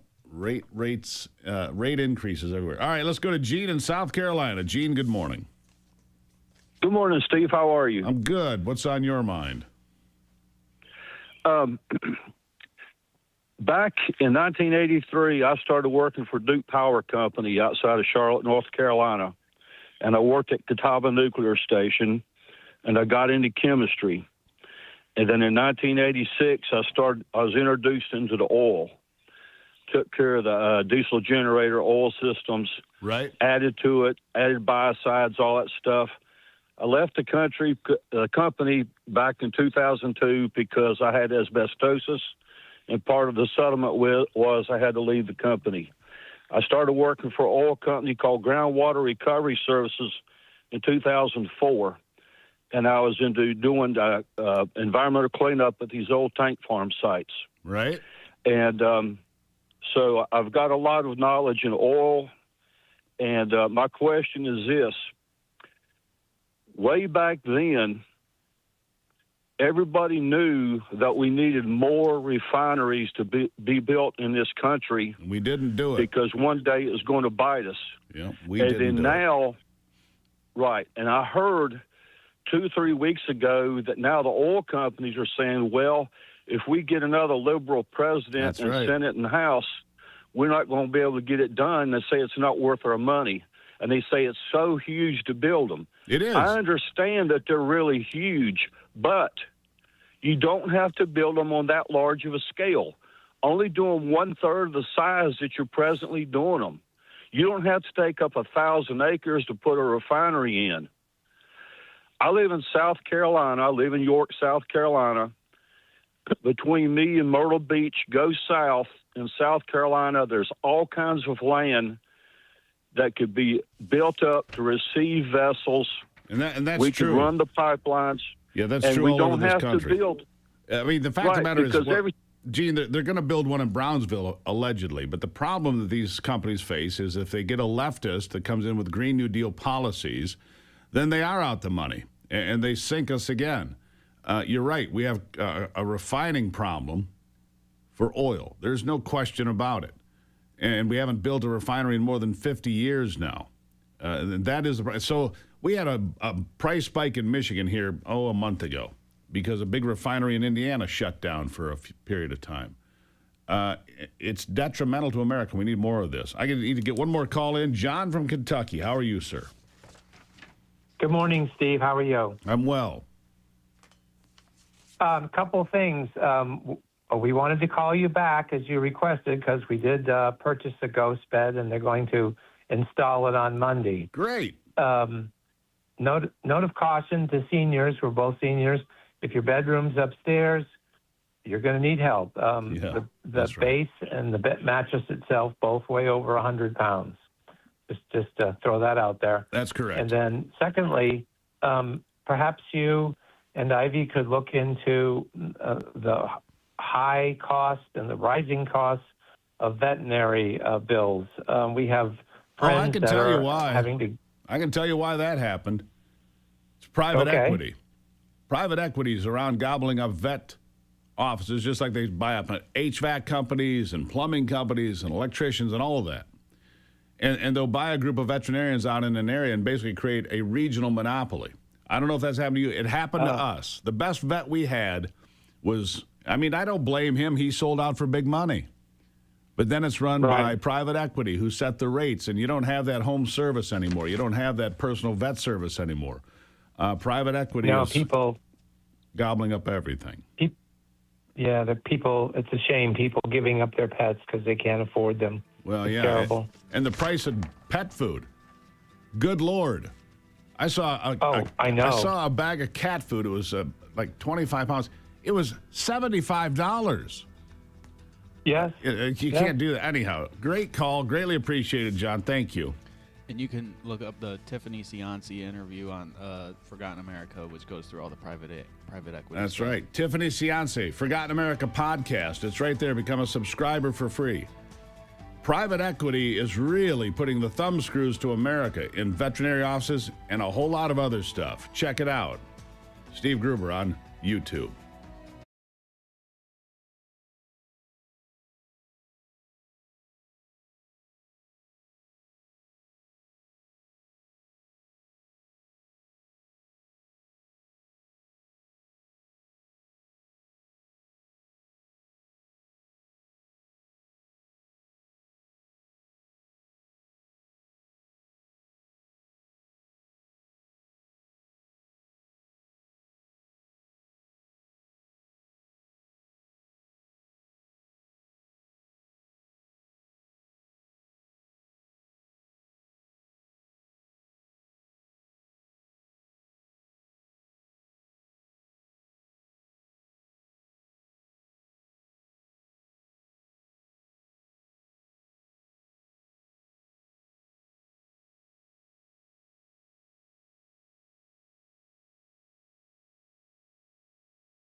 All right, welcome back to it as we bring on the most accomplished, most talented, most incredibly good-looking attorney ever created, Steve Doolin. Doolin? Gruber, you cracked me up. Yeah, well, people expect great things from you, Doolin. Me too. All right, so in Virginia, I want to start with this. Gun sales are really good right now in Virginia. Go figure, because the state legislature there and the governor putting through these draconian gun control laws, which are not constitutional, will never stand up once they get challenged, but that takes time. So in the meantime, guns are flying off the shelf in Virginia. Pretty predictable, isn't it? Oh, absolutely. I remember seeing bumper stickers years ago that said Obama was the nation's top gun salesman whenever he called for gun control. Of course, people want guns. People like guns. People need guns. And we know that the anti-gunners are out there trying to think of every angle possible, every weaselly way to get around our basic constitutional right. And so stocking up is the rational response, just like when there's a hurricane coming and people go buy milk. Yeah. All right. So now Maryland's Democrat Governor Wes Moore, who many believe could be a viable candidate for president in 2028, he's going after a common gun. And that's what the Supreme Court has ruled, that if it's a commonly owned firearm, commonly occurring firearm, you really can't touch it. You really can't take it away. That's kind of the way they come down on this. And now they're saying anything with a cruciform trigger bar. What's a cruciform trigger bar, Mr. Doolin? Well, there's a gun called the Glock. The Glock pistol's fascinating, got a fascinating history. I don't have time for the whole thing, but goes back to the 1980s, completely clean slate. They redesigned the pistol, essentially. It was not a gun company. Ended up with a polymer frame and what they call a safe action that doesn't require an external separate safety. It's got what they call a trigger safety. And there's a cross-shaped piece inside that uses a striker instead of a hammer. And so that's what they mean, is this part that's inside a Glock and a lot of other pistols that are similar to Glocks. And they're incredibly common. I mean, we've got, something like 30 police departments use them. They're in use by militaries around the world, millions in civilian hands. They're used in competitions. I've got a friend who's on a Glock team shooting pistol competitions with them, multiple models, different calibers. So they're really attacking one of the most popular pistols in the country, in the world. Can they succeed? And that's not all. New Jersey, I see, is in the discovery process to subpoena federal firearms licensees across the state for records of any Glock pistol sales to New Jersey residents. They just, yeah. I mean, it's one thing after another, isn't it? Well, it is. Years ago, the late, great Colonel Jeff Cooper coined a term called hoplophobe, meaning someone with an irrational fear of weapons, right? Yep. And there are such people. We've all met them. And they vote. And so politicians can get attention and votes by blaming guns for all variety of social ills, mostly violent crime, of course. And so it's a perennial issue. It will never go away because it works for politicians to say we're going to go after the guns. Now, it gets more and more difficult and pushed more and more to the fringes as this constitutional right is more fully developed by the Supreme Court and by the states. And so what they end up doing is having to be sort of more specific in their attacks instead of saying, let's go after guns, which is now blocked by Supreme Court precedent. They say, let's go after a particular type of gun. And it's the divide and conquer strategy that's been around forever. It's how they got rid of guns in the UK, by the way, was divide and conquer. They went after one type of gun after another as saying it's particularly dangerous until finally there's virtually no private gun ownership in the UK, except outside of their clubs where they have to lock them up when they're done shooting at the range. Right. It's a proven strategy for getting votes. It's a proven strategy for eventually chipping away and eventually getting rid of as many guns as possible. I mean, this is their goal. They never sleep. They never rest. They're constantly adapting. Gun control is like a virus. It just keeps coming. Yeah. It's like rust. It never sleeps, Doolin. Exactly. You treat it, it comes back. You treat it, it comes back. Mental illness, you treat it, and it comes back, apparently. Anyhow. Long term, I don't know what happens. The Democrats want to pack the Supreme Court. They'd like to get rid of all these decisions. You have to fight for your rights every single day. That's a fact. Doolin, always good to see you, my friend. The most accomplished, most talented, most incredibly good-looking attorney of all time. There he is, my friends. Steve Doolin. Eternal vigilance is the price of freedom. You got that right, my friend. Thank you. Thanks, Steve. For the first time since World War II, our national debt held by the public has exceeded gross domestic product. America, this is a wake-up call. Our sins of the past, reckless government spending, have caught up to us. What's next? Higher inflation, higher prices, higher cost of living, and higher interest payments on the national debt. Every dollar Washington spends on interest is a dollar it has to tax, borrow, or print. Smart retirement planners prepare for potential setbacks, and they can do that by diversifying with a time-tested asset known for weathering the storm. That, my friends, is physical gold from my trusted friends at Birch Gold. Text the word America to the number 989898, and Birch Gold will send you a free information kit on converting an existing IRA or 401k into a tax-sheltered IRA in physical gold. You don't pull the ripcord on your parachute when you hit the ground. Don't wait for economic turbulence to diversify. Text America to the number 989898. Again, text America to 989898. Own some gold from Birch Gold. Text America to 989898. It is Free Speech, Free for All Friday. Glad to have you on board. We'll have more straight ahead.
Well, Graham Plattner's campaign is an absolute mess, to say the least. I don't think people in Maine vote for this.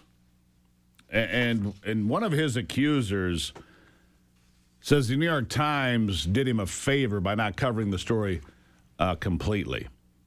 Lindsay Fifield is an ex-girlfriend of Graham Plattner, and she said the New York Times gave him a gift because after speaking to the New York Times about Plattner's history of being a narcissistic abuser, Fifield claims the outlet failed to include corroboration from other women that she offered and left out screenshots and other evidence that she also provided. Why does it say nobody could corroborate when I offered them sources that could corroborate, she wrote on her X account?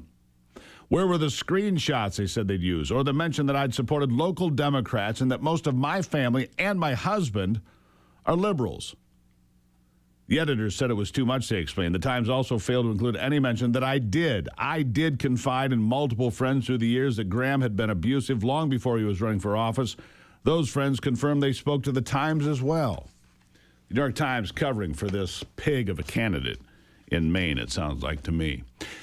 Well, a groundbreaking new study shows that there is a safe and inexpensive potential cancer treatment. It's a drug that you know about, ivermectin.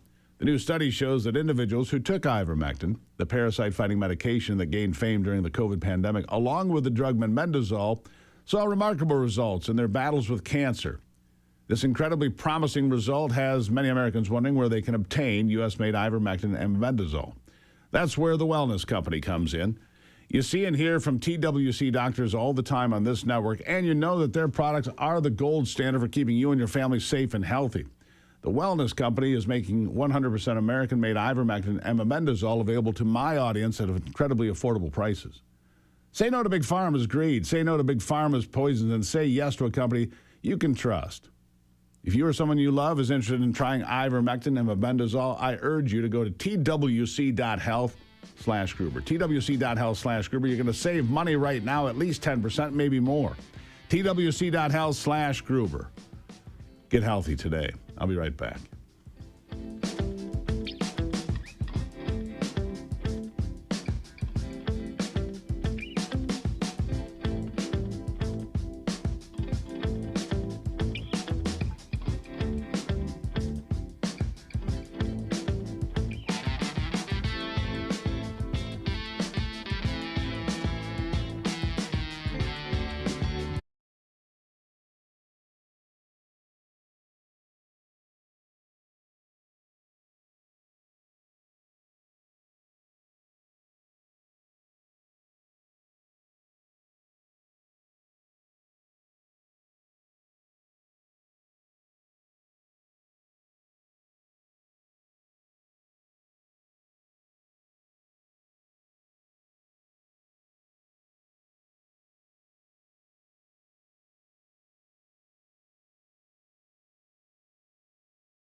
All right, let's just jump right back into it. You know, I've been talking about these hearings all week. It's just been an absolute circus on Capitol Hill. Markwayne Mullin, Scott Bessent, Marco Rubio just saying, what is this?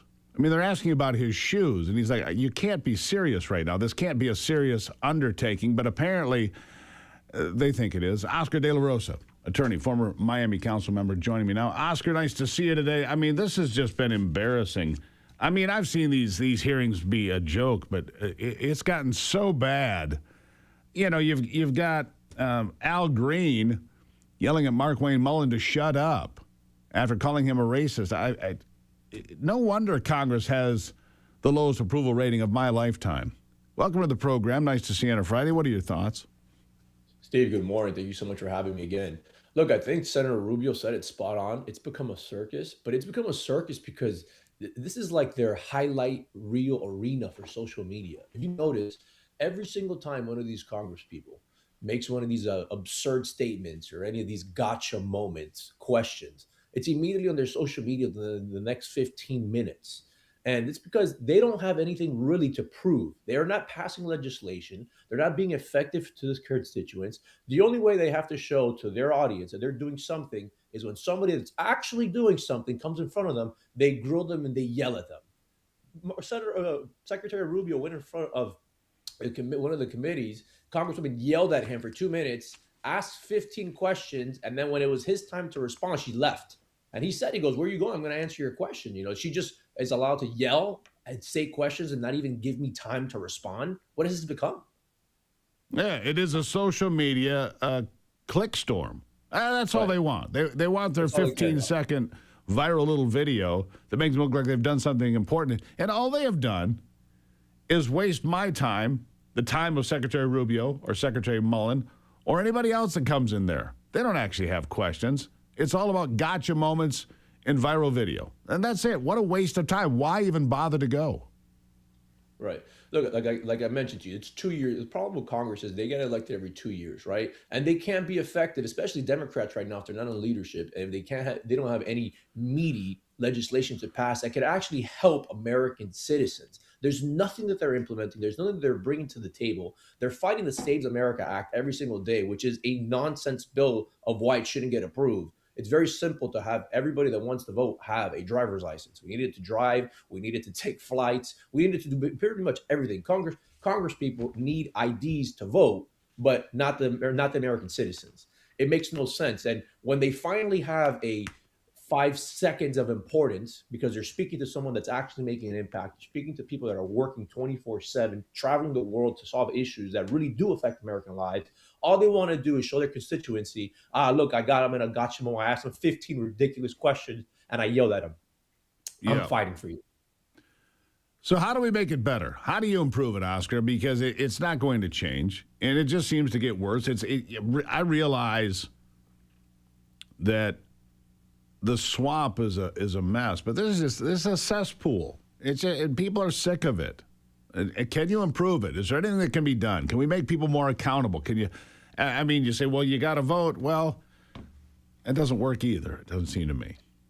See, look, unfortunately, you know how you tie this? You tie this to their appearances, tied to their pay. Every single time you miss a hearing, just like if you missed work, you get some fees deducted from your salary. You want to have a government shutdown? I think they just passed this. You get fees deducted from your salary. You don't get paid. You tie their performance based to their salary. You want to get paid as a congressional person. You want to get paid. That's fine. You have to attend all your meetings. You have to attend 90% of your votes. You know, you get X amount of sick days. You get X amount of vacation days. And that's about it. I don't understand how you have some members of Congress that don't show up to vote, don't implement any bills, don't do anything meaningful, and all they care about is re-election time, and just getting their pension and getting their salary. That's really where their head's at.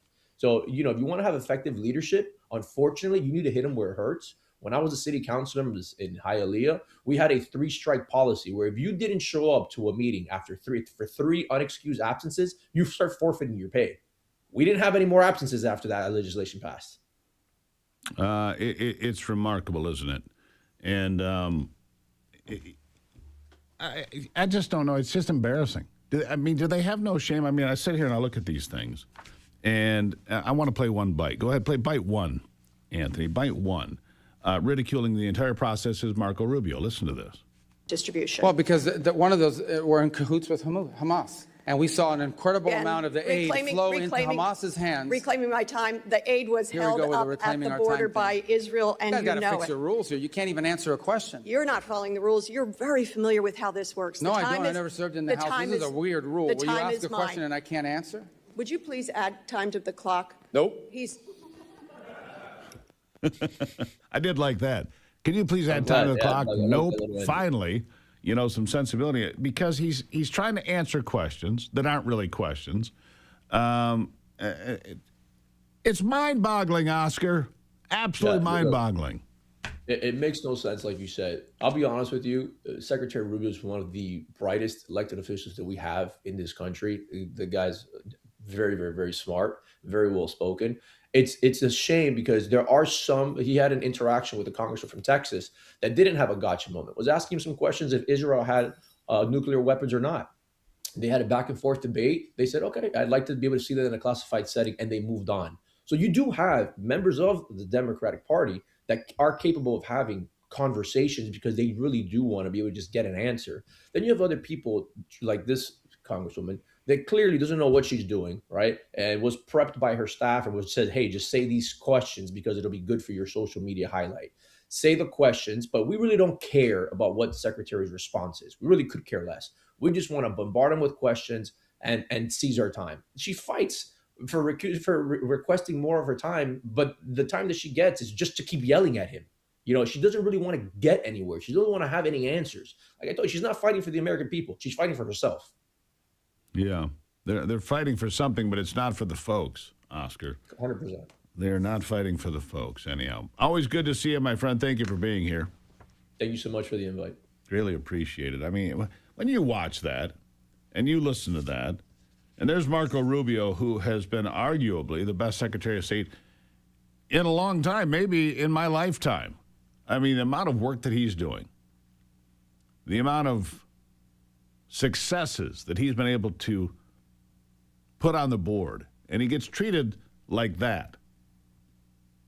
It's inexcusable.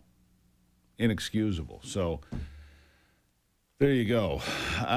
Good to have you here. I always want to hear from you. You can send me an email, if you would, please, at stevegruber.com. stevegruber.com. And you can tell me what you think about that or anything else. Appreciate it, as always. Man, a lot to get to. Ivy is on the way. She got all of her work done. She was working this morning. And who is the guy that called? Says she's child bride, anyhow. She had to do some work for the last day of school. Not hers, as somebody thought was cute to say today. Not hers, all right? Nicely done and all. Ivy is of age. Yeah. Anyhow, I thought that was cute. Child bride, that caller. Yes. Two times in a row over 3 weeks? Something like that. I think he might be obsessed with my wife. Just throwing it out there. Anyhow, Ivy's up next. She can defend herself quite aptly next.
All right, welcome back to it. Ivy has completed her chores for the morning. And, man, we should have a camera during the breaks. It's very entertaining. Yeah, absolutely. Yes, good morning, Steve. I was cooking about 10 pounds of bacon this morning for our son's graduation from 8th grade. Hey, I love bacon. Yeah. Who doesn't love bacon? I think there's a few, but I also love bacon. The whole house smells of it right now. Oh yeah, I smell all of bacon. She fumigated the whole house. It's bacon everywhere. Anthony was down here drooling on himself. It was weird. Anyhow. So I want to share a bite with you that I pulled. It's Secretary Bessent is on Capitol Hill yesterday. Of course, like the Democrats do, they just are hounding him. Yeah, like we've been talking about. Ridiculous display of disrespect for the position. But here is Democrat John Larson from Connecticut talking to Secretary Bessent. I'm going to play that, Anthony. Are you in favor of eliminating the gas tax? We have moved to... Are you in favor of eliminating the gas tax? We would like to work Are you able to answer that, or is that not Well, if I'm not interrupted, I can, Congressman. Well, I'm waiting for your answer. We have asked Congress to move to eliminate the gas tax. That is done through statute. You have moved that.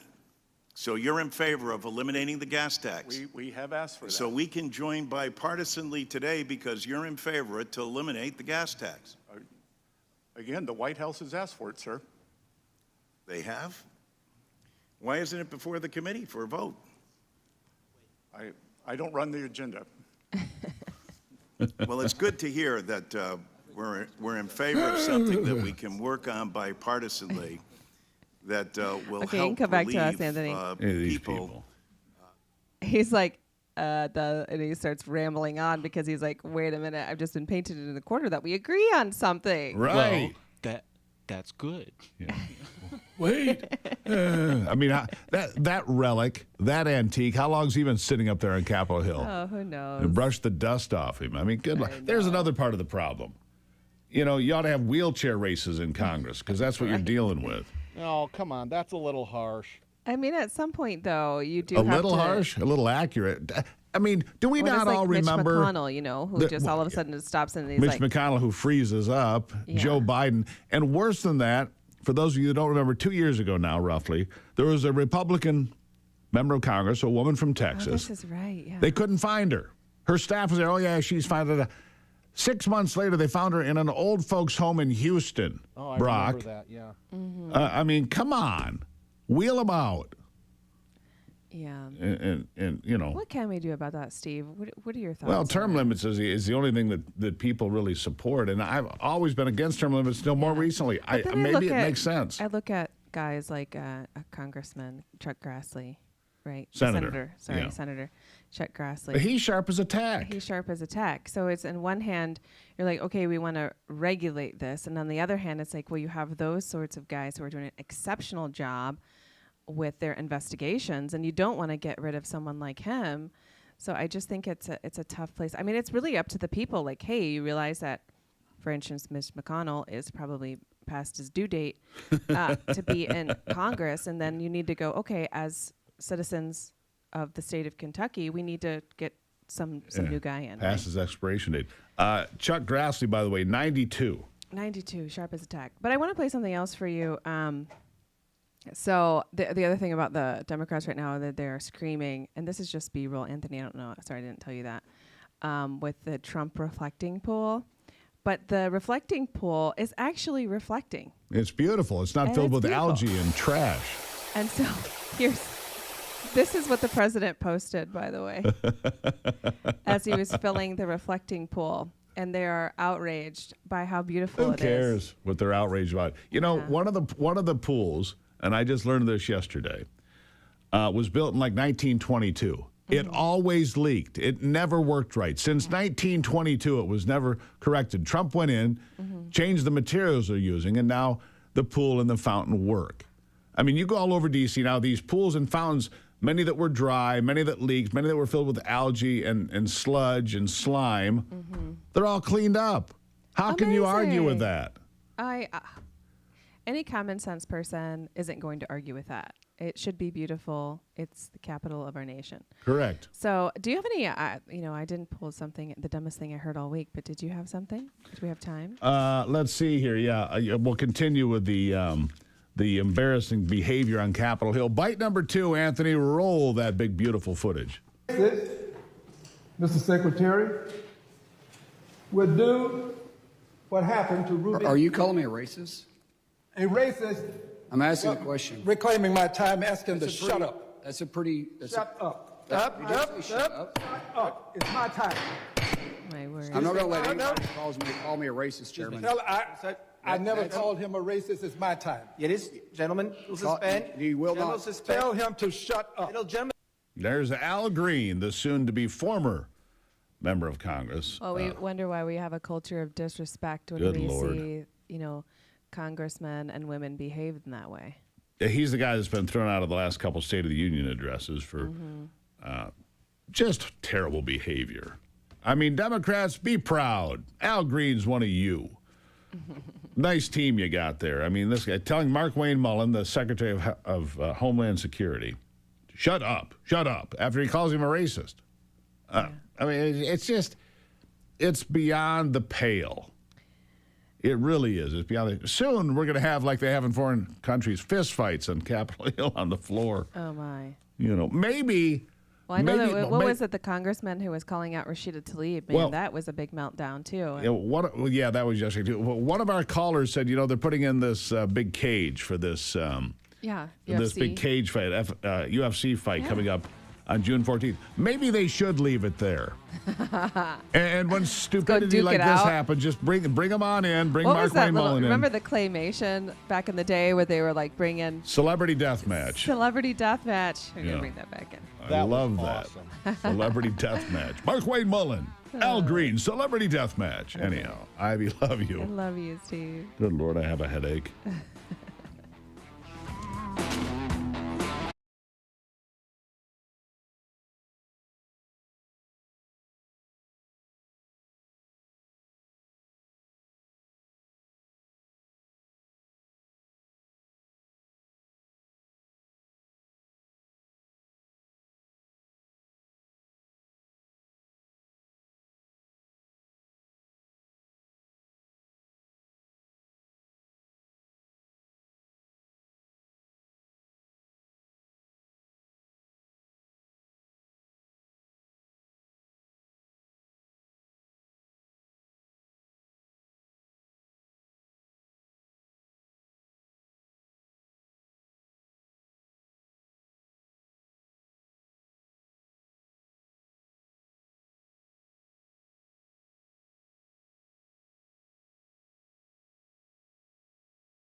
He's back. All right. Well, the jobs report for May is in. 172,000 jobs added, blowing away expectations of 85,000 jobs. How many times do we have to see this? Unemployment remained at 4.3%. Every estimate for the economy is wrong for months now. Inflation is lower. Job production is up. Unemployment claims are down. And remember, added 172,000 jobs while government jobs continued to be eliminated. It is remarkable that this continues to happen. And it's 172,000. Again, it's double what it was supposed to be. Double. More than double, actually. Who are these experts? What are they, Democratic pollsters? So inflation remains steady. Unemployment at 4.3%. And we were always taught in school, when they taught things in school that mattered, that full unemployment was basically 4% unemployment, was full employment, because there's always people that are, moving jobs or doing different things or, impact. So when you get to about 4% unemployment, so we're barely above that number at 4.3%. We're basically employed. And there are so many jobs out there. It's you have to ask, who are the experts? Well, the experts got it wrong again and again and again. The economy's in better shape. And I wonder why people aren't more optimistic. Yeah, the price of gas is up. Okay. That's it. Groceries are up. Yeah, thank the Biden administration. They didn't come back down. Thank those that were in office for 4 years, pummeling this country with illegal aliens and high prices for everything. Yeah. Anyhow, good news on the jobs report. Again, inflation, good. Unemployment, good. America, good.